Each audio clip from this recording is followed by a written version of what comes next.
Bienvenue à toutes et à tous dans ce nouveau rendez-vous de l'actualité, cette fois consacré à l'Afrique. On démarre au Sénégal. Au lendemain de la présidentielle, les électeurs sont dans l'attente. Selon le président de la Commission nationale du recensement des votes, Demba Kandji, les résultats provisoires officiels nationaux seront connus au mieux ce mercredi et la procédure pourrait durer, si nécessaire, jusqu'à vendredi. Les populations attendent beaucoup du prochain président. Sidonie Davila leur a tendu son micro. Au lendemain de la présidentielle, la vie a repris son cours normal dans les marchés et les services publics au Sénégal. Dans la capitale, à Dakar, l'élection reste le sujet le plus abordé par les Sénégalais. Avec un taux de participation de plus de 60%, ils ont marqué leur intérêt pour ce scrutin. Aucun citoyen ne voulait manquer le rendez-vous. Si on ne vote pas, on consent. Et si on vote, on veut le changement. Soit on veut le changement ou bien on cautionne ce qui est en place. Donc il faut toujours aller voter, c'est très important. Au lendemain de cette élection, le peuple se préoccupe déjà de ce que fera le nouveau président. Moustapha, vendeur de véhicules, a sa petite idée. Il faudrait que le futur président vraiment réduise le taux d'entrée de véhicules. C'est-à-dire qu'au lieu de faire ça à 8 ans, qu'on le remette à 5 ans. Parce qu'il y a tellement de circulation, c'est bouché. Nous, en tant que vendeurs de véhicules, ça ne nous arrange pas. Je veux aussi qu'on réduise le prix des denrées alimentaires. Ici au Sénégal, les citoyens attendent beaucoup du grand vainqueur de cette élection, la 11e du genre après l'accession à l'indépendance du pays. Moi, mon enfant est à l'université. Je veux le travail pour les enfants. Ici, c'est le travail qui manque. C'est pour cela ici, il n'y a pas l'argent. Que le président qui va gagner pour qu'il aide les enfants pour le travail. Même moi qui parle aussi, je n'ai pas de travail. Le futur président, quel qu'il soit, c'est de prendre en compte les préoccupations de la jeunesse aujourd'hui. L'éducation scolaire qui aujourd'hui doit être aussi très prise en compte. Pour Aïda Diakité, l'autonomisation de la femme doit être prise en compte. Nous souhaitons aussi d'autres projets de renforcement de capacité pour les femmes. Notamment, l'accès à l'eau potable et l'accès à l'électricité sont importants. Entre attente et espoir, le peuple sénégalais veut voir se concrétiser le plan Sénégal émergent. Au Nigeria, la commission électorale a commencé à égrener les résultats de l'élection présidentielle reçue dans la nuit de dimanche à lundi. Au total, 72 candidats sont en lice pour la magistrature suprême, mais 2 personnalités sortent du lot. Le président sortant Mamadou Bouhari et Atikou Abubakar, principal candidat de l'opposition, 2 candidats issus du Nord qui revendiquent déjà la victoire. En République démocratique du Congo, les forces de sécurité ont ouvert le feu sur un groupe de miliciens qui refusaient de libérer un civil enlevé dans un marché. Une dizaine de miliciens sont tombés sur place et les autres se sont enfuis, a déclaré le capitaine Franck Bouta, commandant de la police du Kamanko, un village du Kasaï, dans le centre du pays. Ces miliciens n'ont visiblement pas rendu les armes comme l'ont fait plusieurs d'entre eux, dont des enfants, ces derniers jours dans le Kasaï, le fief de la famille du nouveau président de la République démocratique du Congo, Félix Tshisekedi. Regardez. Ils arrivent de la Brousse, direction Kananga, chef-lieu du Kasaï.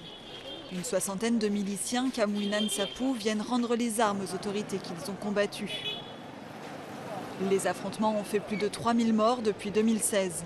L'arrivée au pouvoir d'un président originaire de la région représente un espoir de paix. Nous savons que la guerre est finie.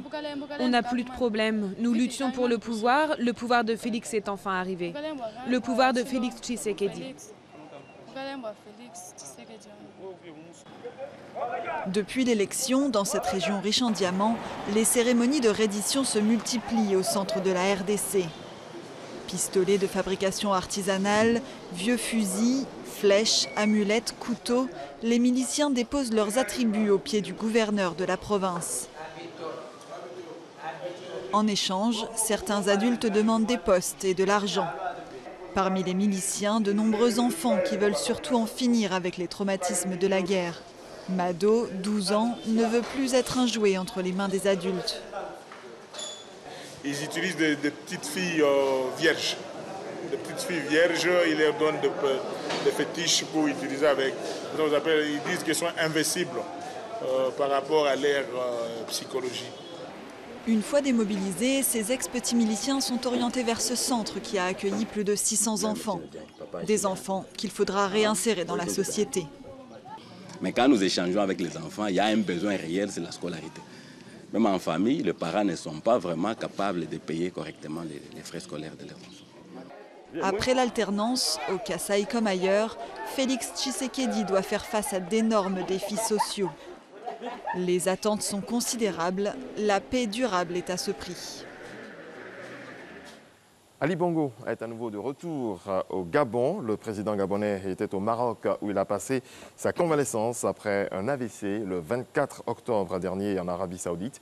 Hier, le chef de l'État a accordé des audiences aux responsables des institutions de son pays. Les images de ces audiences ont été diffusées à la télévision nationale. Parlons à présent du FESPACO, le plus grand rendez-vous du 7e art africain a lieu en ce moment au Burkina Faso. Le ministre ivoirien de la Culture, Maurice Bandama, y est en soutien aux cinéastes et aux acteurs ivoiriens. Avec lui également, Sediki Bakaba et Isaac de Bancolé. Ils sont au micro de Serge Koléa. De Samben Ousmane à Idrissa Ouedraogo, en passant par Oumarou Ganda, Alain Gomis, le FESPACO, le Festival panafricain du cinéma et de la télévision de Ouagadougou, a porté les premiers pas du 7e art en Afrique. La première fois à Ouaga, j'avais 15 ans.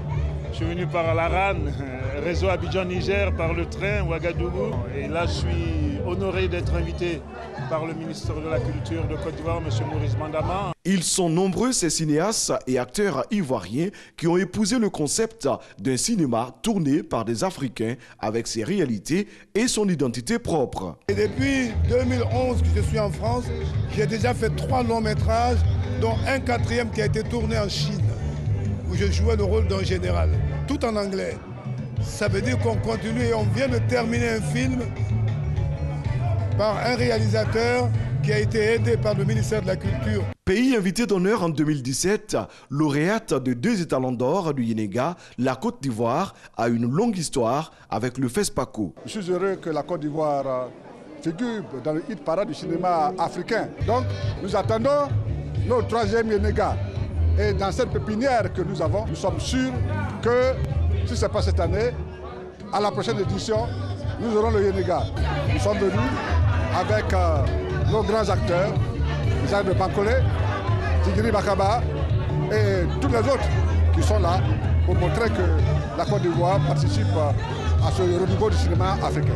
10 réalisateurs ivoiriens, soutenus par leurs illustres aînés, sont en compétition pour ce 26e FESPACO. Que Dieu bénisse le FESPACO.